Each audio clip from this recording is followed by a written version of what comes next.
Hello అండి. నమస్తే. అందరూ ఎలా ఉన్నారు? బాగున్నారా? నేను బాగున్నాను. మీరు కూడా బాగుండాలని కోరుకుంటానండి. చైత్ర మాసంలో మనము రామదేవుని పూజ మొదలుపెట్టుకొని చేసుకుంటే దారిద్ర్య బాధ తీరి సొంతింటి కల కూడా నెరవేరుతుందండి. ఆయురారోగ్య అష్టైశ్వర్యాలు కూడా కలుగుతాయి.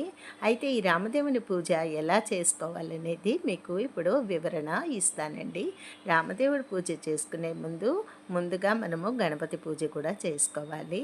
స్వామివారికి షోడశ పూజ, పంచోపచార పూజ, షోడశ పూజ చేసుకున్న తర్వాత అష్టోత్తరము కథ ఉంటుందండి. కథ చదువుకొని కథాక్షంతులు మన తల మీద వేసుకోవాలి. అక్షంతలు మన ఇంటి మీద కూడా వేసుకోవాలండి. తర్వాత ప్రసాదానికి గోధుమ నూక, ఆవు పాలు, పంచదార కలిపి 5 ముద్దలు చేయాలి. ఆవు నెయ్యితోనే దీపం పెట్టాలి. ఇలా 5 సంవత్సరాల పాటు ఈ పూజ చేసుకోవాలండి. బుక్లో అంతా వివరణ